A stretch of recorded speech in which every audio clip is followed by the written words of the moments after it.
Hello, good afternoon. A very warm welcome for our attendees for today's webinar. Good afternoon to our corporate accounts, Healthway and QualiMed patrons. We are now live in the Facebook page of QualiMed and Healthway. So this will be the fourth joint webinar of QualiMed and Healthway. I am Doc Rona and I will be your moderator for today. Let me just remind everyone that Pag-asa has just announced that it is officially the start of the rainy season. And in fact, some of us are receiving thunderstorm warnings in their area. So it is important to be physically and even mentally prepared, as many of us are out of our homes again, going back to face-to-face work arrangements. So today's webinar will focus on being prepared, being healthy at work, as many of us are returning to the workplace despite the still ongoing pandemic. And I would also like to invite our audience to type in their questions in the Q&A box if you're attending via Zoom. And if you're watching via Facebook Live, you may leave your questions in the comment box. So without further ado, I am proud to introduce our speaker for today's webinar. He is the Clinic Management Doctor of QualiMed Health Network and the current Vice President of the Philippine Association of Diabetes Educators. Everyone, let us welcome Dr. Raymund M. LAIZ. Hi, Doc Mon. The floor is now yours po. Good afternoon. Hello, good afternoon. Good afternoon to all.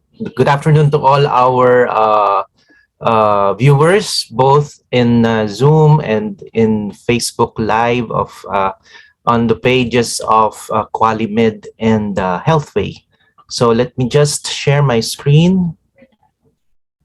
Okay, good. Again, good afternoon, everyone. The topic assigned for this afternoon is healthy at work, returning to the workplace amidst the pandemic. Well, it seems that everything is almost going back to normal, because I'm saying almost because it seems that times right now, it's very still uncertain. We cannot really say that we are going back to the pre-pandemic situation, because even experts would say that we will not be able to go back to that condition anymore. But we're not really painting here a very bleak outlook, no? But we want our viewers to still be optimistic when it comes to going back to work. So the question is, for our workforce, especially to our clients, no, are we ready to go back to work amidst all of these fears and doubts and uncertainties around us? Okay, so that will be our question that hopefully, no, we will be able to answer at the end of this session. Okay. So before we go to the lecture proper, no, I would like to start with these. No? So it says, "Words are but pictures of our thoughts," by John Dryden. What does it say? Sabi nga nila, no, words would always reflect what we think, no, what's inside our heads, our mindset, what we would always, maybe our wants, our needs, no. And these words are very important because these are expressions, okay, of what we feel inside. Our consciousness is reflected with our words, okay? So with that, okay, if I may ask you, no, for all our participants, okay, you can just type in your chat box, no. What word would describe your 2022? Okay, so I'll give you a little time, okay, some maybe 20 seconds to just key in the chat box, okay? What would how would you describe your 2022? Okay, from Juan Rafael and Daya, he says promising. Okay, that's very optimistic. Okay, any other thoughts from our viewers here? Success. Okay, very good, no? From the others, okay, keep it coming. So this, I would like this lecture to be a little informal, no? If you want to comment anything on the chat box, please do so that we can be more interactive. Okay, hopeful. Okay, so these are very encouraging words. Okay, I'm sure a lot of you would be thinking of a lot of things, no, about 2022. Okay, siguro the past 2 years would be enough for us to be thinking about negative things about the pandemic.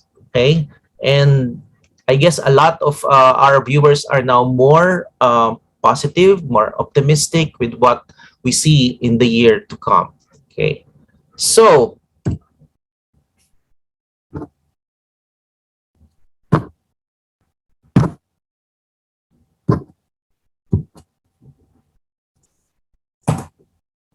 okay, let me just show you, no, based on what you have shared, no, in the chat box. Okay, these are words of the year uh, which came upon by some experts in words, no. Specifically, these are the dictionary publishers, and there's been a lot of institutions that have come up with words, no, that would describe the year. For example, I'll give you an example. In 2019, pre-pandemic, okay, uh, Merriam-Webster, okay, I'm sure a lot of you are familiar with Merriam-Webster. This is a brand of dictionary. They came up with the word they, okay. Oxford, on the other hand, came up with climate emergency, and Cambridge came up with upcycling.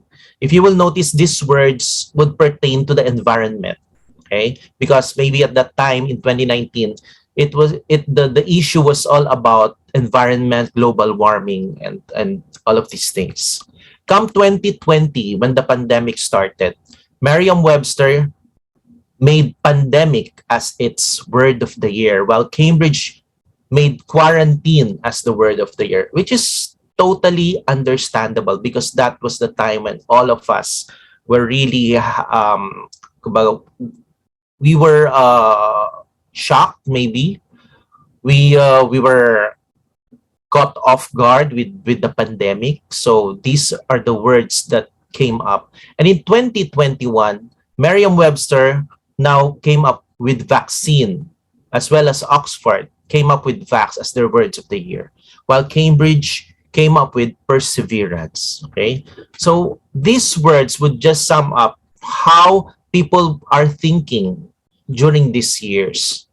So now that it's 2022, it's good to know that people are more optimistic with what will happen in maybe at the second half of 2022. Okay, since we are now in the topic of COVID, okay, these are the latest statistics from the DOH. Okay, so if you'll notice, if you'll remember, no, during the early part of May, or during the election period, people are saying that the elections would cause a surge in the cases. And honestly speaking, I was really hoping against that idea because, we don't want another surge in COVID.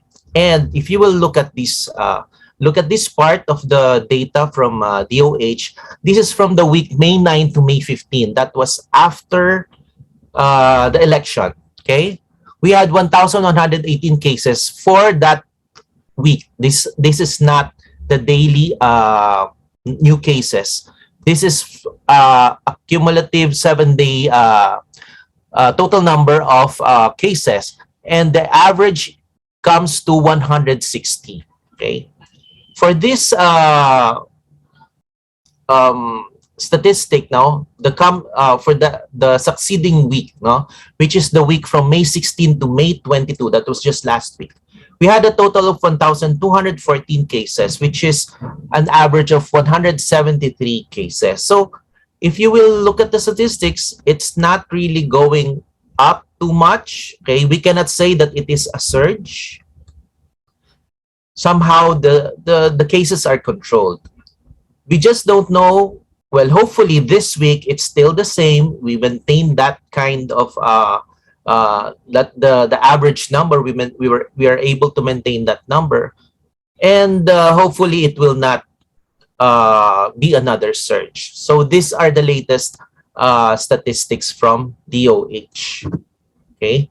What about the latest Omicron variants of interest? Okay, so there are three based on the bulletins which came out from DOH. We have the BA 2.12 reported by DOH last April 27, 2002, which was detected in Baguio City from a Finnish woman. Okay, so based on the report, this Finnish woman has already recovered and is already out of the country.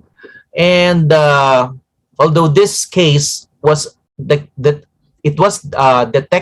early April, no, the first week of April, but it was only reported April 27th. The second variant of interest is the BA.2.12.1, which was reported by DOH May 13, 2022. Okay, and this variant was detected in NCR, Palawan, and Western Visayas. And it is purportedly a local transmission, meaning there was no identified carrier from outside of the country, meaning it was gotten through infection from local sources. Okay, so that's the second. And the third variant is BA.4, which was reported by DOH May 21, 2022. Okay. This was detected from a symptomatic patient who came from the Middle East, and it is a variant of concern because of faster transmission and ability to evade immune protection. What does this mean? Ability to evade immune protection, meaning even if you are vaccinated, there is still a chance that you might get the infection. So far, these are the three variants that have been reported by DOH.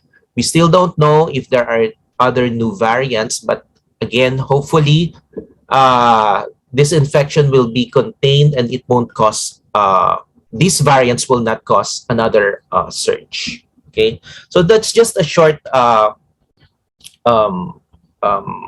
summary, no, of what has been happening when it comes to our COVID. Because again, going back to the workplace, this is actually our primary concern. What if we get infected?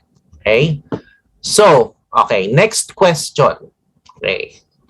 Now that you are about to go back to return to your workplace, how do you feel right now about returning to your workplace? Because I know a lot of our employees are somehow, a lot have been in the office for a few weeks now, been going to the office for every day, no, for the past few weeks.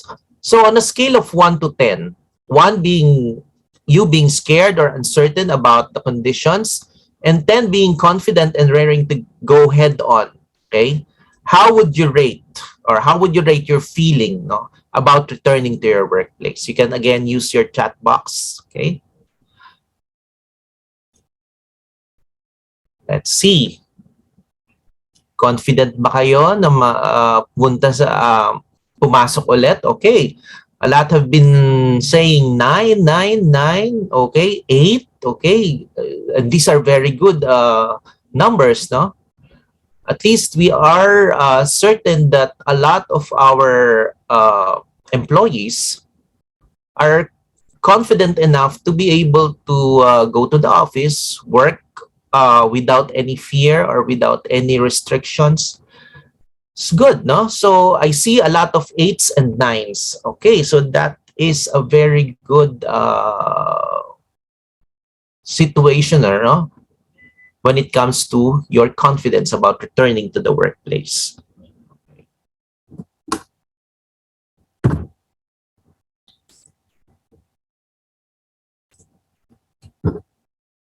Okay, so returning to the workplace, it is understandable for maybe even some of our employees to really have that ambivalence when it comes to going back to the workplace, because Again, COVID is still here. It's not going away yet.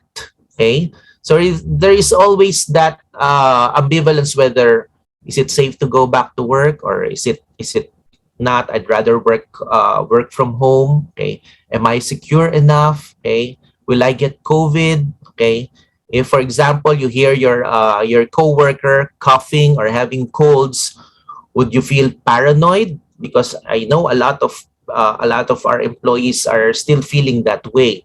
So in going back to our workplace, we really have to strike a balance, okay? Considering the safety in our work, okay, versus our health concerns, which is again avoiding or preventing to have any kind of infection, not just COVID, but any other illness. Okay. Of course, we're always thinking about security of our work, whether we will be able to continue working at home or working in the office, versus again the uncertainty of the times wherein we really don't know who is a carrier or who has COVID. So that is something that we really have to think about and somehow strike a balance. No, okay. If before, no, I'm sure everyone or a lot of you are familiar with Maslow's hierarchy of needs. If before we would before pandemic we would be thinking more about the higher needs like self-actualization, esteem, and love and belonging. During pandemic, we went back to the lower needs like your physiological needs and your safety needs. Okay, so it is a challenge definitely for all of us, no, to be thinking about safety when in fact we have to be if we have been thinking of other things or higher needs before the pandemic. So now returning to the workplace, I'm sure a lot of you have realized this, you know about this, because returning to the workplace entails both physical and your mental health. We have to take that into consideration. I would like to leave, or well, I would like to impart to you, no, this I find this very inspirational. Okay, Vivian Green says, "Life isn't about waiting for the storm to pass. It's about learning to dance in the rain." Okay, and this is very applicable now that we have the pandemic, because we cannot wait for this pandemic to end before we somehow feel the normalcy of our environment, of our working conditions. But we really have to, as they say, dance in the rain, meaning we really have to adapt, okay, and kumbaga, um, feel and adapt to the situation, and we have to adjust, okay. So first, as I've said, it's both physical and mental. So coping with the pandemic means first and foremost, we really have to take care of our physical health. Okay. And under that, taking care of our physical health means taking care of our nutrition, hydrating our bodies, eating right, taking some supplements, and doing some exercise or physical activity. Okay. So we will talk about these things one by one. Okay. Eating right, again, these are general recommendations. I mean, you've heard this hundreds of times, no, how to eat right. Okay, so just to run down these recommendations. First, we really have to focus on fruits and vegetables. Our nutritionists would always recommend 5 to 6 servings of fruits and vegetables. But the question is, are you doing it? Are you actually eating 5 to 6 servings of fruits and vegetables every day? Okay. So, but again, it may be a challenge to do that. But if we really want to eat right, then we really have to do this. Second is to eat calcium-rich foods. So this would include your eggs. You have milk, cheese, okay, and some dairy products. But again, as adults, we have to emphasize that we have to go for the non-fat or low-fat varieties of calcium-rich foods, because again, if we eat the regular, or your for example your fresh milk, or your regular milk, it would also contain high contents of fat. Okay, so it should be low fat or non-fat. Okay, third is to eat your grains, again high fiber, not just eating your maybe brown rice or red rice in lieu of your white rice. Okay, when it comes to breads, you have to choose the whole grain varieties. Okay, so it would add more fiber, and it will be this would include more complex carbohydrates, which would not really which would help to lower your blood sugar. So those are your grains.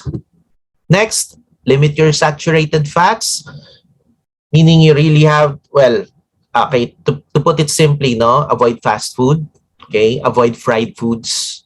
Okay, anything that has oil in it. Okay, if you cannot avoid using oil, use the healthier varieties of oil, like canola oil, olive oil, okay, corn oil, and these things, no, which contains unsaturated fats. Okay, so for the meat lovers here, again, go lean with protein, avoid fatty meat. No, we have to remove the fat.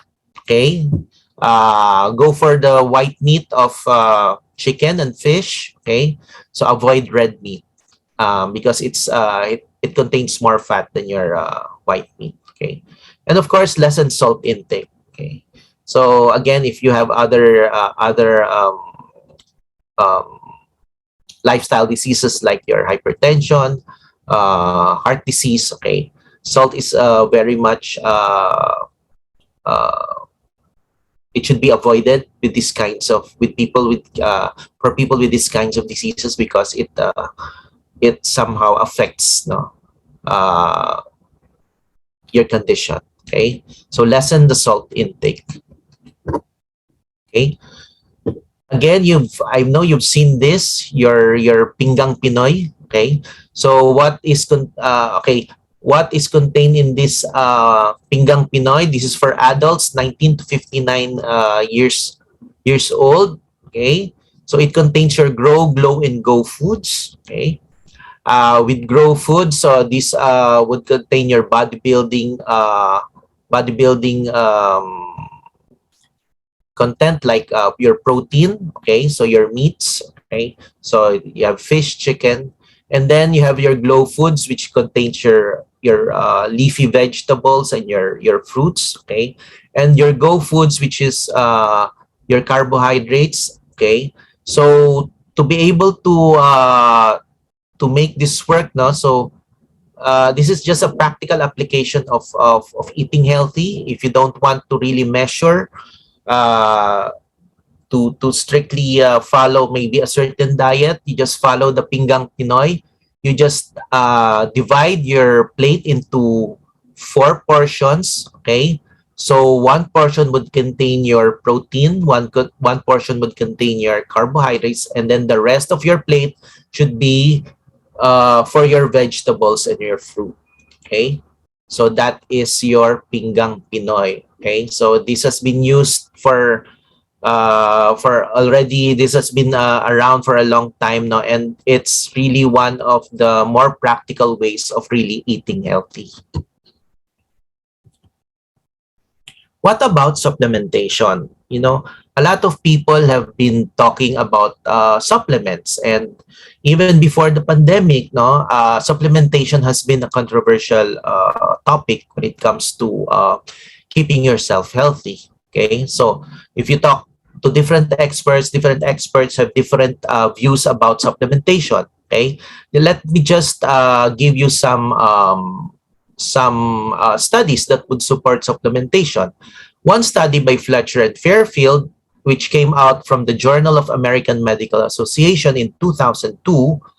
From his study, he found out that in 1980s, which was roughly around 40 years ago, he says people of normal health do not need to take supplements and can meet all their nutritional needs through diet alone. Okay, that was 40 years ago. Okay, and then in 2002, the same authors concluded that modern diet is not enough, and supplementation is a preventive measure against chronic disease. Okay, proof of that, since this study was done in the US, 80% of the American population does not consume 5 servings of fruits and vegetables per day, this is what we mentioned a while ago. Okay. So now let's examine our diet. Do we consume 5 to 6 servings of fruits and vegetables per day? Okay.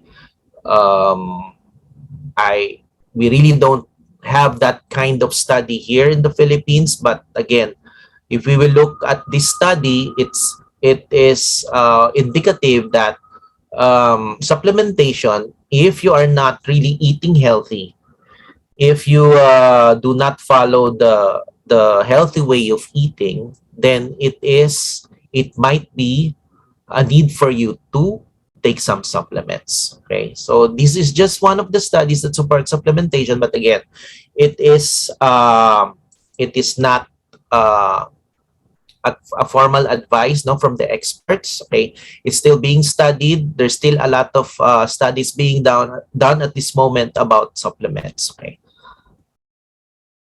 now during the pandemic, okay, so for those of you, especially for those of you who've had COVID, no, or who were hospitalized, were confined in hospitals because of getting the COVID-19 infection. Okay, you might have noticed that one of the treatment modalities or included in the treatment during your confinement is giving vitamins, specifically vitamin D, vitamin C, melatonin, and zinc. Okay, so I'm just citing one study which came out in Nutrients 2021. This study was done by Corrao, Bocchio, and Monaco. This was done in Italy. Nutraceutical supplementation during COVID-19 pandemic. Okay, and what was the rationale for giving these vitamins, specifically vitamin D, C, melatonin, and zinc? It somehow helps in fighting the inflammation that happens during the COVID infection. Okay, so for prevention, again, so what they are suggesting and recommending is that for to be able to somehow help in preventing complications of COVID-19, it is advisable that these vitamins should be taken at these amounts. Okay. For vitamin D, it's 50,000 international units per month. Okay, so you just divide it by 30 days, so you get the daily recommended dose. Okay, for vitamin C, it's 1 to 2 grams per day. So I think this is widely practiced now, especially when you have an infection, even just your ordinary viral upper respiratory tract infection, you usually take your vitamin C at high doses. Okay. Also zinc, which is 50 milligrams per day of elemental zinc, and melatonin, which is 5 to 25 milligrams per day. Again, these are just recommendations. There are no specific evidences yet that would say that these really are needed, no, for one to be able to avoid COVID or any other infection for that matter. Okay. So that is about supplementation. Okay. What about physical activity? Okay. Again, the pandemic has caused a lot of problems when it comes to your physical activity.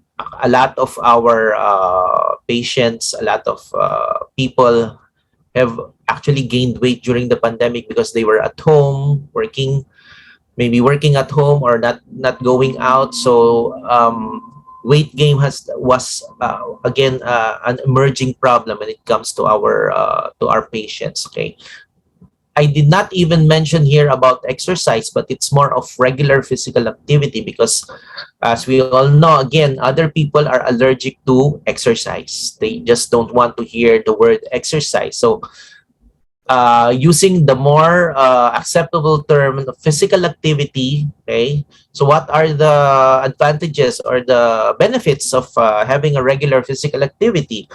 It improves the response to insulin, which somehow prevents diabetes, lowers your blood glucose levels, lowers blood pressure and cholesterol levels. It controls the weight and reduces risk of developing diabetes complications. Okay, so when we say physical activity, it doesn't mean that we really have to maybe go to the gym or maybe engage in formal exercise classes. No, join maybe a Zumba class or maybe do other forms like basketball, the more popular ones. But again, as many experts would say, walking is the best form of physical activity. Okay, and one again during this pandemic, one of the more popular ways of doing your physical activity is walking, and somehow tracking or your tracking your the number of steps you take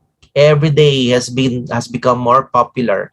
You have your step trackers, you have different um, applications that would somehow track your steps per day. And of course, we have our the emergence of smartwatches, which would measure your heart rate, the number of steps, the number of calories you burn, okay, and how far have you gone walking, okay. And this is one way of really getting into regular physical activity. That's just by walking. As experts would again recommend, 30 minutes of walking in most days of the week would be a very good way of keeping your heart pumping and your blood circulation going, and that would be a good form of physical activity. So again, if you don't have, again, these applications are free. If you're it's free to be it's free to download, no. So if you want to start doing your walking exercise, then you might as well do it as soon as possible. Okay, how about promoting our preventive and safety measures? Again, our health protocols are here, and it would be wise to follow them, especially now, no, that we're still not done with the pandemic. We have our workplace safety protocols. I won't be discussing this in detail, okay, and then vaccination, because as you also know that each workplace would have their own safety protocols. We just have to remind each and everyone to follow your workplace safety protocols. Do not be complacent when it comes to these protocols, because this might save your life. Okay. So health protocols, of course, wearing masks. There have been our the general safety measures that we always tell our patients. Number one is to wear your mask. Okay. Well, this poster even mentions face shield, but it's not advised anymore. It's just the mask. Okay. Sanitize your hands either with alcohol or soap and water. Okay. Social distancing, which is 1 meter away from the next person, and a good ventilation inside, whether it's in your home or in your office. It would be ideal to have a good airflow, okay, in your environment. Okay, let me just focus on the wearing of masks again. Siguro we are now, some people might be more complacent, no, in wearing their in not wearing their masks. Because for example, you go to the mall, sometimes you see people not wearing the masks, or if they are wearing masks, they are not wearing it properly. Okay, so this poster just shows the level of protection that you will get if you wear the right kind of mask, and if you wear the right kind of mask properly. Okay, because if you have no mask, that would be high risk for having an infection. Okay, next to that, yes, you have a mask, but you're not wearing it properly. So what is the proper wear? It should be covering your nose and your mouth, and it should be fit properly. Okay, like this one. Okay, whether it's a cloth mask or it's your surgical or your N95 or K95, it should be fit properly on your face. Okay? Minsan kasi nakikita natin maluwag yung masks ng iba, if or yung iba naman naka-mask nga nasa ilalim naman ng ng ilong. Okay? Or sometimes nasa baba na. Okay? So next to your cloth mask would be fit surgical mask, and next to that is fit double mask. So it's either you double your surgical mask, so two masks, you wear it at the same time, or you wear your surgical mask inside, and then outside would be your cloth mask. Okay, and the safest or lowest that would offer the lowest risk of infection would be your K95 and N95 mask. Okay, so whichever mask you prefer, just make sure that it fits properly and that you wear it all the time, especially if you're outside and in crowded places. Okay. Okay. What about vaccination? Okay. So for our, well, the recommendations right now, DOH now in promoting the second booster shot. Okay. So who are entitled for the booster shot? These are for the second booster shot. I mean, it's your healthcare workers, your senior citizens, and individuals with immunocompromised immunocompromised state. So these are the groups of people that are prioritized to get their second booster shot. Okay, what kind or how when can you get your second booster shot? For immunocompromised individuals, that's 3 months after your first booster, while for healthcare workers and senior citizens, it's 4 months. Okay, and which vaccine brand is advisable for these groups of people? For immunocompromised people, these are the brands that are being given: AstraZeneca, Moderna, Pfizer, Sinovac, and Sinopharm. While for senior citizens and healthcare workers, it is either Pfizer or Moderna.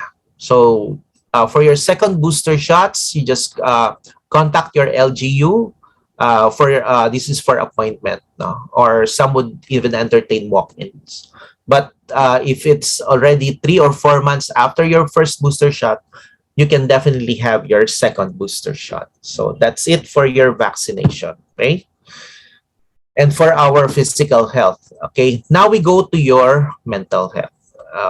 Definitely, again, mental health has become a very pressing topic, especially during the pandemic. Everyone has had their mental health problems, emotional problems, and somehow it has given us that kind of stress that's very hard to handle, especially if you are having stress from not just from outside sources, but maybe from your own personal problems, your emotions that you are not able to handle. Okay, so let me just give you a rundown of what I have formulated now, even before pandemic, as part of the stress management techniques, no, that I have been recommending. Okay, so some of the techniques or some of the tips that I give in overcoming our inner stressors. Whether, okay, what are these inner stressors? Sometimes you can these stressors can be not just stressors during pandemic, even before pandemic. These can be applied. Okay, whether in the workplace, inside your houses, or whichever concerns you. Okay, so overcoming your inner stressors. Okay, first is know yourself. Okay, sometimes we get stressed because sometimes we uh, we we give ourselves too much um, tension and pressure, because we tend to do things that might um, really test our patience, maybe our capabilities. Okay, but knowing your strengths would somehow avoid this, because if you know your strength, you know what you can do. And also knowing, recognizing your weakness, meaning you are able to recognize and to know and to understand yourself, that you are not good at this kind of uh, maybe in a relationship, or maybe in some emotion. Your strength and your weakness, if you are able to recognize them, to know them, then you are able to harness which one is would be more beneficial to you. Okay, and avoid things that you know would be very stressful for you. Okay. Second is knowing what keeps you motivated. Okay, so if you ask yourself right now, why are you doing what you're doing right now? Okay, uh, being motivated means uh, somehow it comes from your internal self. Okay, you know what you like, you know what you don't like. Okay, and if you do it right, then it's somehow it it keeps your job easier if you are really in a field wherein you really know and you really want what you are doing. If it makes you happy, then uh, that would somehow help in keeping a good working environment. Because if you're in an environment where you do not like what you're doing, then it really is very hard to keep up with the demands of the job. We have to be responsible for our actions. Okay, so this entails personal accountability. Okay, we know that these actions will have corresponding reactions from others. Okay, sometimes we do things not really minding what others would feel and how others would react. Okay, we are only concerned about what we want and what would be good for us, but not actually uh, minding what other people would feel about what we want. Okay, also stop blaming others would be a good thing, no? By it's showing that you're taking responsibility for your actions. Another thing is to choose your battles, meaning there are things that we need to let go. It's not always about you. Everything that's happening around us, it's not always against us, meaning um, people or something happens in your workplace, and then you would always think that people are talking about you, or people are ganging up on you. Sometimes these things may not be too important, no? And we are just too concerned and too focused on ourselves that we forget the more important things. So we just let it go. Okay. We keep problems in perspective and stay grounded. We avoid overly emotional responses. Okay. And well, again, these times have been very the social media is has been a real source of stressor emotionally, especially to a lot of people. And somehow their social media account has been very has played a role in their life during pandemic, and somehow this has really made a negative impact, okay, on our emotions and our on how we look at things. Okay, so we keep problems in perspective and stay grounded, know what's more important for us. Okay, and that know that your social media is not actually your life as it is. Okay, be positive, always attract the good things in life. Okay? As they say, surround yourself with positive people because sabi nga nila, no, you are the average of the 5 people that you are with, no. So if you surround yourself with positive people, then uh, it would somehow affect you positively too. But if you surround yourself with negative people, then you would also attract the negativities around you. Okay. And lastly, be a good person. Again, this is somehow um, you don't need to explain this one. Okay, being a good person meaning just be kind and be humble and avoid all of these um, maybe being a bad influence to other people, being being uh, a negative influence on other people.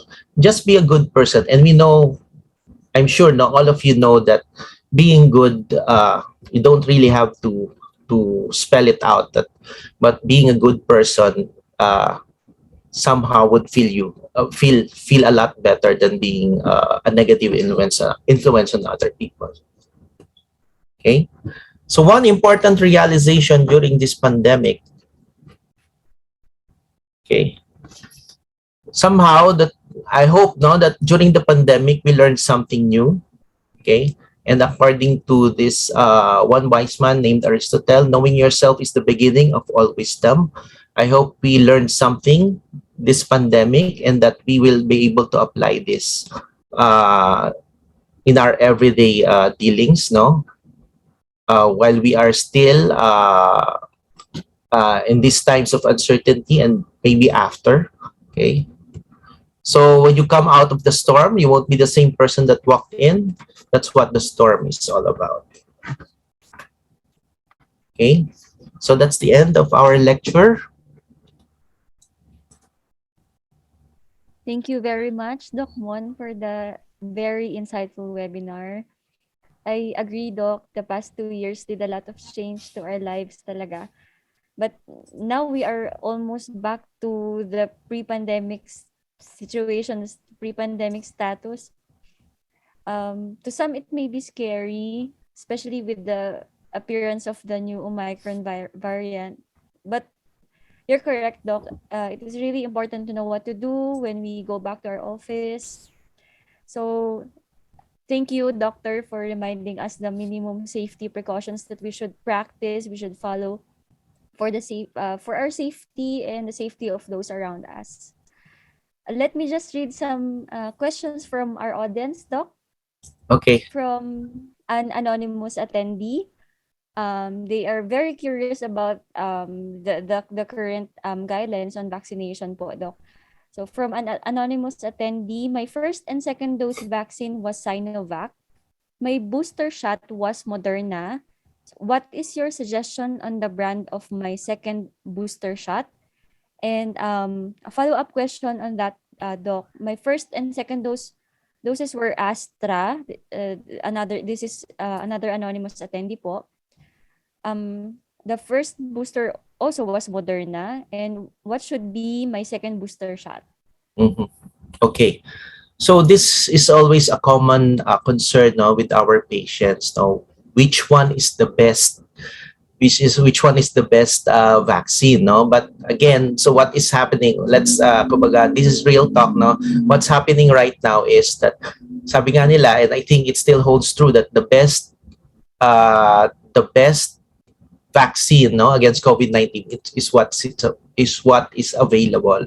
Okay, but again, based on what I discussed earlier, no, although these recommendations are still for the senior citizens, for our health workers, and for the immunocompromised. Okay, so for our senior citizens and for the immunocompromised, what is recommended is your Pfizer and Moderna, either of the two. Okay, but for the other group, which is your immunocompromised, any of the available vaccines are can be it can be given to them. Now, for the other groups, we still don't have the recommendations coming from DOH. I myself am waiting for that one. Okay, but again, so based on what our patients have been saying, no, because there's a lot of rumors going around that when it comes to this kind of vaccine, this one causes a lot of side effects, while this kind of vaccine also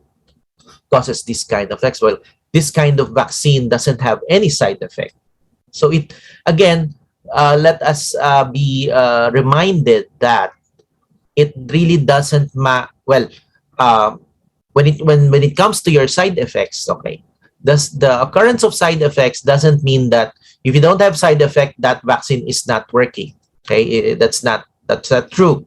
Or if you have that it is better if you have, some would think that better if you don't have side effects than those with side effects. But again, let us remind everyone that side effects occur depende po sa tao, no?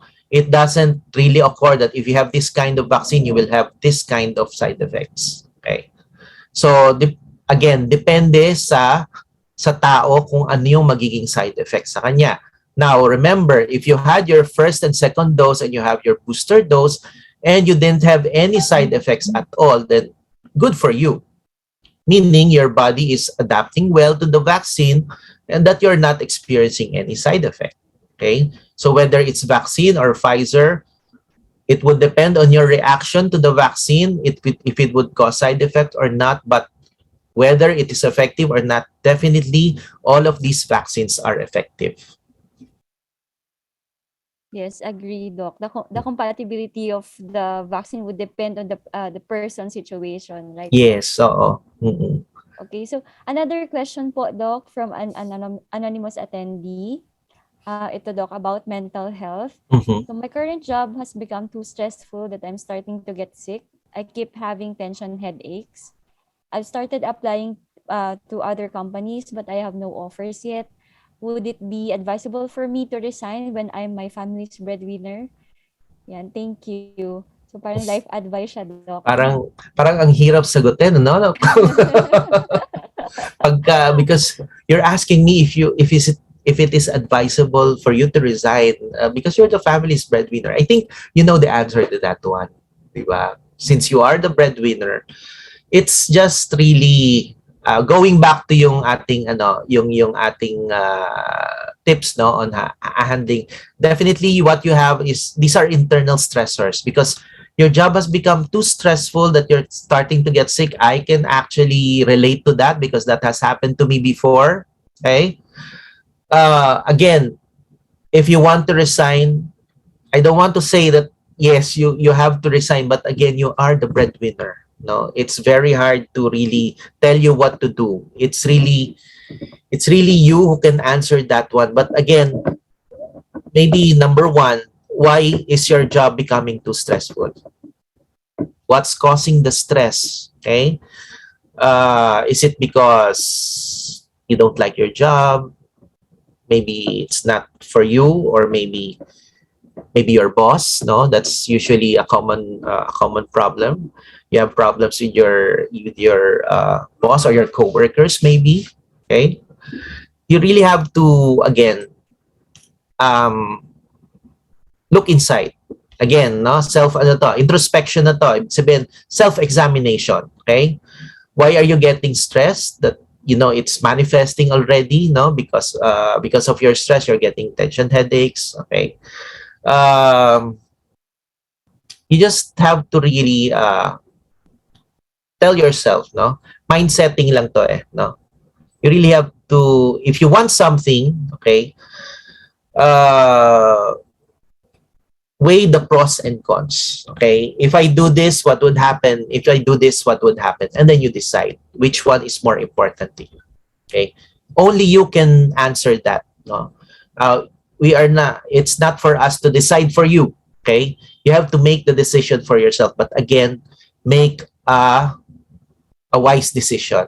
I mean, you know your situation, you know your circumstances. Okay, and weighing the advantages and disadvantages, it's really up to you. Okay. Agree, Doc. Different people have different situations din talaga. Yes. So, yun po. Back to questions about vaccination po, Doc, from an yes. anonymous attendee. Hi, Doc. I'm 5 months away from my first booster dose. Is it all right that I get the second booster dose at 6 months? My first Mhm. booster dose of Moderna got me ill for 2 weeks. Wow. And made me do Self-isolate. self-isolation. So I'm Uh-huh. planning to take Pfizer for second booster. Okay, okay. So for the first question, okay, so you're 5 months away from your. Is it all right to get the second booster at 6 months? Yes, definitely. No, since the second booster dose, it's 3 to 4 months after your first booster dose. So anytime after your first, anytime after the 3 or 4 months, you can have your booster dose. Okay. Um, and then for the second question, okay, again, ito yung in-explain natin kanina, no? Your first booster dose got you ill for 2 weeks and self-isolated. So, hindi naman siguro nag-COVID positive to, no? So, although he did not mention anything, he's planning to take Pfizer for the second booster. Again, there's actually no assurance that Pfizer would not cause the same illness, or maybe milder, or maybe none. Again, it really depends on your physical makeup. No, it would really depend on your own your immune system. No, how your body will handle the vaccine. No, so there is no assurance. No, but again, based on again what people have been saying, it's Pfizer who has the least side effects. So maybe, no, maybe just maybe, no, that may work for you. So ano naman, yun nga, again, all vaccines are safe, and all vaccines may or may not cause these side effects. Okay? Agree, Doc. So in relation to the COVID-19 infection, Doc, from Sir Alter Braul, what are your thoughts, Doc, on monkeypox? Ako, ayan na Current sinasabi ko issue, na eh. opo. Current issue po I, kasi siya, Doc, yes. yes, somehow I had an inkling that monkeypox will be asked. Although we really don't have much knowledge about monkeypox. Okay, all we know is that number one, it's not yet here in the Philippines. Hopefully, it won't arrive here in the Philippines. Okay. Second, DOH is our Department of Health has been they've recognized, no, the importance, and they have implemented what they call a four-door policy on how to prevent monkeypox from getting inside the country. Hopefully that works. Third, well, from the name itself, monkeypox, it came from monkeys, and that it was it although ang transmission nito, it's very different from your COVID-19, because COVID is from droplet and airborne, while monkeypox is from direct physical contact, no, from the skin rashes, and also from the exchange of fluids. Okay, and that includes sexual contact. So it's a very different mode of transmission. Um, and it's less transmissible, no, compared to COVID.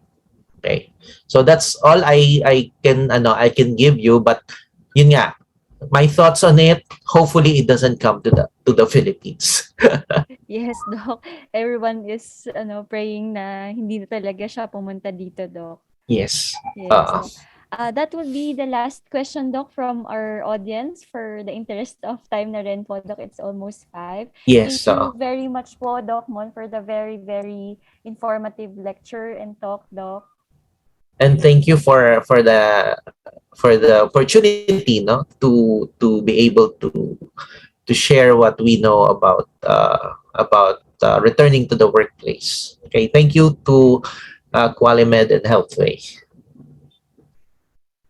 Yes, Doc. Thank you very much po, Doc Mon. But Okay. before we finish our talk, let me just introduce to our audience the non-COVID services offered by Healthway and QualiMed po.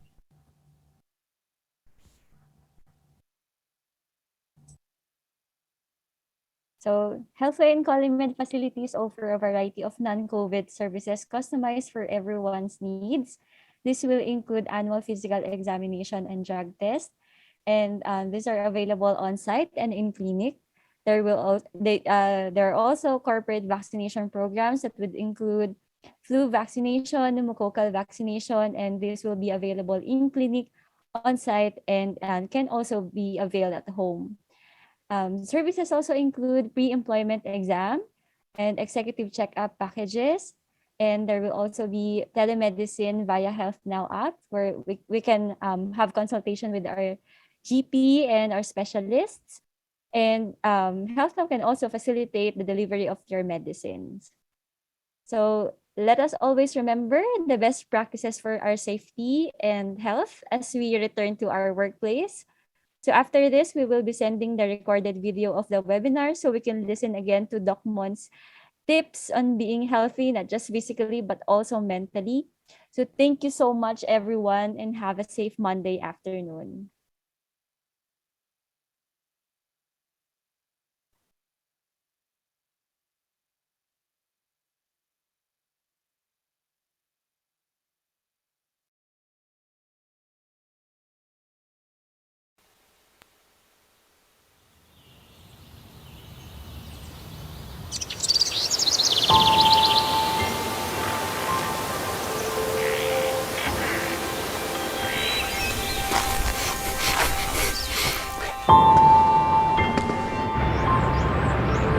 Sa panahon ngayon, ano na nga ba ang pangako?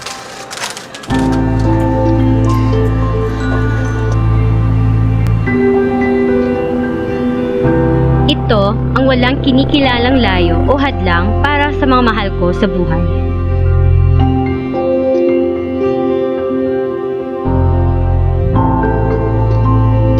Ito ang paggarantisa na tuloy ang aral, trabaho at negosyo para sa lahat. Ito ang pagkalinga sa kabataan upang mapagpatuloy nila ang pag-abot sa mga pangarap. Magbago man ang panahon, hahanap tayo ng pagkakataon. Pagbuhos ito ng alaga at atensyon sa mga lugar na kailangan ng tulong at suporta. Ito yung patuloy na paghanap ng paraan at paggawa ng diskarte para sa kabubuti ng lahat. Pagiging pamilya siya sa mga taong pinakamalapit at malapit sa iyo. Pagiging nanay ko ito sa mga tinuturing ko na ding mga anak.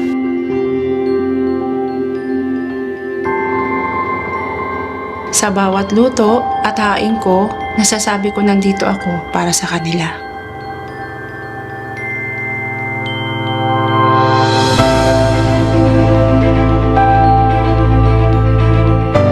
Bilang panganay, likas na sa akin ang pagiging maalaga, kaya manong na rin ang tawag nila sa akin dito.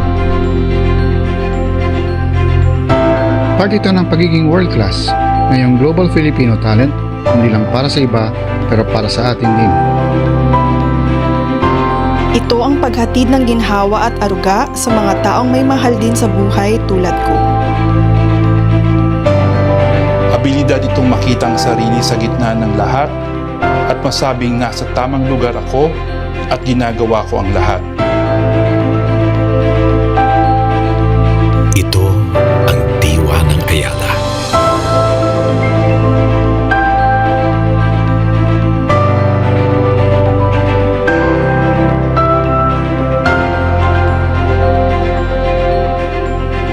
Ang pangakong walang kinikilalang layo o hadlang. Ang pagmamalasakit sa pamilya, sa komunidad, at sa bayan.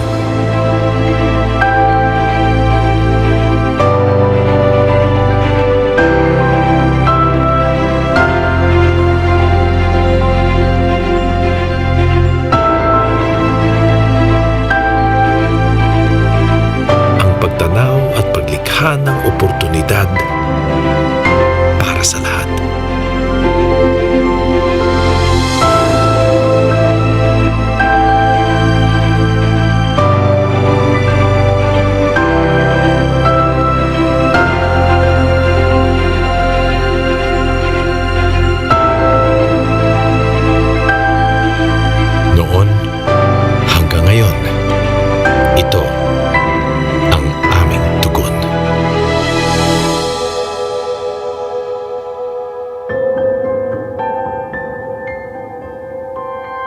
Bye!